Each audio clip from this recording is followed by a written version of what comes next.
Assalamualaikum warahmatullahi wabarakatuh. Perkenalkan, kami dari kelompok 7 yang beranggotakan Hanifah, Putri Anggitya Dia Pramesti, Alma Syifa Azara, dan saya sendiri Aulia Fitri Maharani. Pada kesempatan kali ini akan mempresentasikan mengenai teori sistem manajemen K3 atau SMK3, kebijakan manajemen dan langkah-langkah penerapan SMK3. Menurut Hussein, penerapan standar dan pedoman sistem manajemen keselamatan dan kesehatan kerja dapat diartikan sebagai suatu sumber ilmu pengetahuan yang meliputi seni kepemimpinan organisasi atas kegiatan perencanaan, pengorganisasian, penerapan, dan pengendalian terhadap sumber daya terbatas dalam rangka mencapai tujuan bersama. Yang berarti SMK3 atau Sistem Manajemen Keselamatan dan Kesehatan Kerja merupakan bagian dari sistem manajemen perusahaan secara keseluruhan dalam rangka pengendalian risiko yang berkaitan dengan kegiatan kerja guna terciptanya tempat kerja yang efisien, aman, dan produktif. Menurut Pangkei, Malingkas, dan Walangitan, manfaat penerapan sistem manajemen keselamatan dan kesehatan kerja atau SMK3 bagi perusahaan yaitu 1. Pihak manajemen perusahaan dapat dengan mudah mengetahui berbagai kelemahan operasional sebelum timbul gangguan operasional, kecelakaan, atau insiden serta kerugian lainnya. Kedua, dapat dengan mudah mengetahui kinerja karyawan di perusahaan.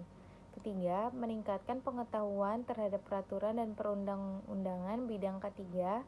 Yang keempat, dapat meningkatkan keterampilan, penerapan, dan kesadaran akan pentingnya K3 bagi karyawan yang bekerja dengan pekerjaan tertentu.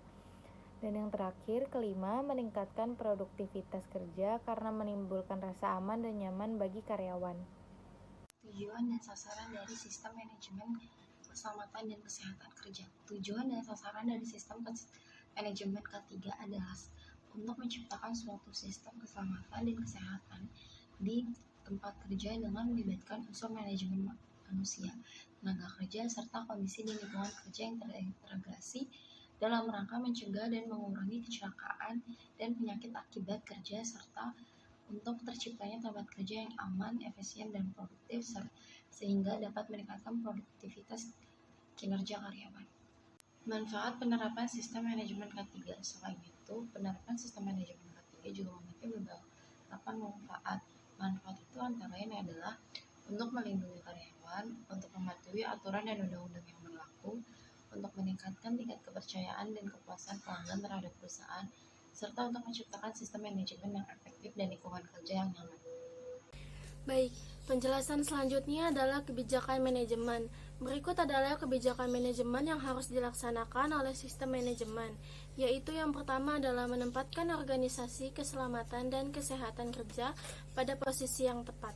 Yang kedua adalah menyediakan anggaran, tenaga kerja yang berkualitas, dan sarana-sarana lain. Yang ketiga adalah menetapkan personel yang mempunyai tanggung jawab, wewenang, dan kewajiban yang jelas. Yang keempat adalah perencanaan keselamatan dan kesehatan kerja yang terkoordinasi. Dan yang kelima adalah melakukan penilaian, kinerja, dan tindak lanjut pelaksanaan keselamatan dan kesehatan kerja.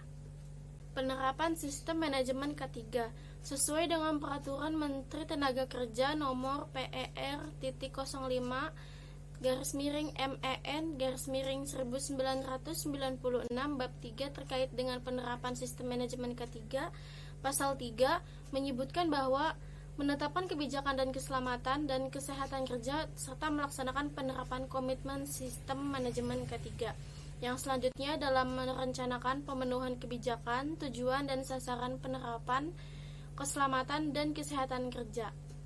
Yang ketiga adalah menerapkan kebijakan keselamatan dan kesehatan kerja secara efektif dengan mengembangkan kemampuan serta mekanisme pendukung. Yang selanjutnya adalah mengukur, memantau, dan mengevaluasi kinerja keselamatan dan kesehatan kerja. Yang kelima adalah meninjau secara teratur dan meningkatkan pelaksanaan sistem manajemen K3 secara berkesinambungan dengan tujuan meningkatkan kinerja keselamatan dan kesehatan kerja. Yang selanjutnya adalah penerapan sistem manajemen K3 dalam mengembangkan kemampuan dan mekanisme pendukung yang diperlukan untuk mencapai kebijakan, tujuan, dan sasaran K3, maka perusahaan harus menerapkan kebijakan K3 yang harus dapat mengintegrasikan sistem manajemen perusahaan yang sudah ada, Berikut adalah kelima tahapannya. Yang pertama adalah jaminan kemampuan, yaitu berisi sumber daya manusia, fisik, dan finansial. Yang kedua adalah integrasi, yang ketiga tanggung jawab dan tanggung gugat, yang keempat adalah konsultasi, motivasi, dan kesadaran. Dan yang kelima adalah pelatihan dan keterampilan. Untuk poin selanjutnya yaitu adanya dukungan tindakan. Nah, di sini ada beberapa aspek yang harus diperhatikan juga, yaitu komunikasi, pelaporan, dokumentasi, pengendalian dokumen, dan pencatatan manajemen operasinya seperti apa. Dan dari beberapa aspek ini harus balance sehingga dukungan tindakan ini terpenuhi. Untuk poin yang ketiga yaitu adanya identifikasi sumber bahaya dan pengendalian risiko. Di sini ada beberapa poin juga yang harus diperhatikan, yaitu identifikasi sumber bahaya, penilaian risiko, tindakan pengendalian, perencanaan dan rekayasa, adanya pengendalian administratif juga yang kemudian dilanjuti dengan tinjauan ulang kontrak, pembelian, prosedur tanggap darurat atau bencana, prosedur menghadapi insidennya seperti apa, dan prosedur rencana pemulihannya juga harus jelas. Dan untuk poin yang keempat yaitu pengukuran dan evaluasi. Di sini ada inspeksi dan pengujian, kemudian dilanjuti dengan audit dan tindakan perbaikan dan pencegahannya seperti apa. Untuk poin yang kelima yaitu tinjauan oleh pihak manajemen. Di sini evaluasi terhadap penerapan kebijakan keselamatan kesehatan kerja, dan harus adanya juga tujuan, sasaran, dan kinerja keselamatan dan kesehatan kerja.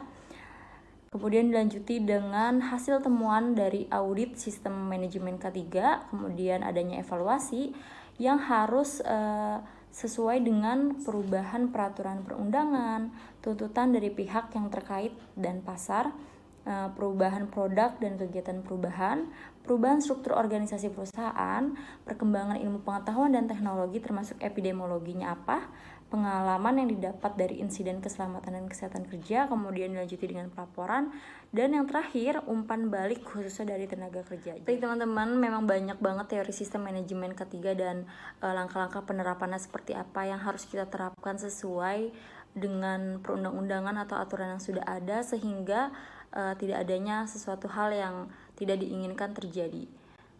Sekian dari kelompok 7, terima kasih atas perhatiannya. Semoga apa yang kita sampaikan bisa bermanfaat untuk kalian semua. Kurang lebihnya mohon maaf. Wassalamualaikum warahmatullahi wabarakatuh.